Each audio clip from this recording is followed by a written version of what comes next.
নমস্কার বন্ধুরা, মৌ রেসিপি তরফ থেকে আরেকটা রেসিপি দেখার জন্য আপনাদের স্বাগত জানাই।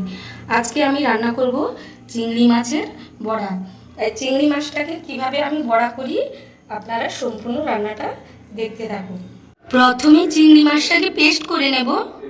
দেখুন, চিংড়ি মাছটাকে পেস্ট করে এনেছি।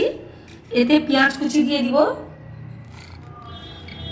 লঙ্কা কুচি রেখেছি দিয়ে দিব, জিরে গুঁড়োটা দিয়ে দিব, সামান্য একটু ধনে গুঁড়ো দিয়ে দিব, কাঁচা লঙ্কা দিয়েছি আর সামান্য একটু গুঁড়া লঙ্কা দিব, লবণটা দিব, হলুদ গুঁড়ো আর সব শেষে বেসনটা দিয়ে দিব। ভালো করে সব কিছু মিশিয়ে নিব। সামান্য একটু জল অ্যাড করব।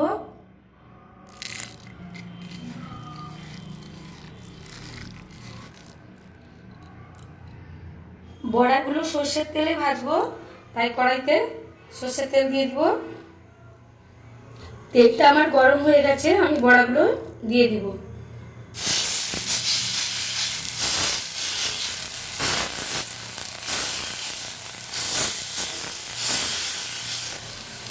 বড়াগুলোকে উল্টে নিব।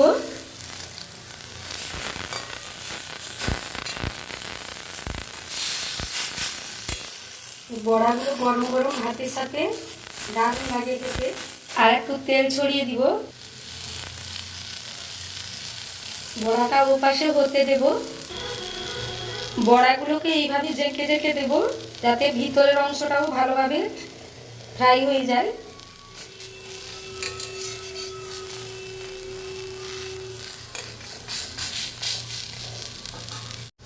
আর একটু তেল ঘুরিয়ে দিব চারপাশে।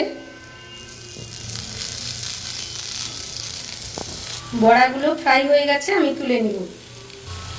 বন্ধুরা, আমার রেডি হয়ে গেছে চিংড়ি মাছ বাটা দিয়ে মুচমুচে বড়া। আপনাদের এই রান্নাটি যদি ভালো লেগে থাকে তাহলে লাইক, কমেন্ট, শেয়ার করে দেবেন। আর নিত্য নতুন রেসিপি পাওয়ার জন্য আমার ইউটিউব চ্যানেলটিকে সাবস্ক্রাইব করে দেবেন আর মৌ রেসিপিস ফেসবুক পেজটি ফলো করে দেবেন। ধন্যবাদ।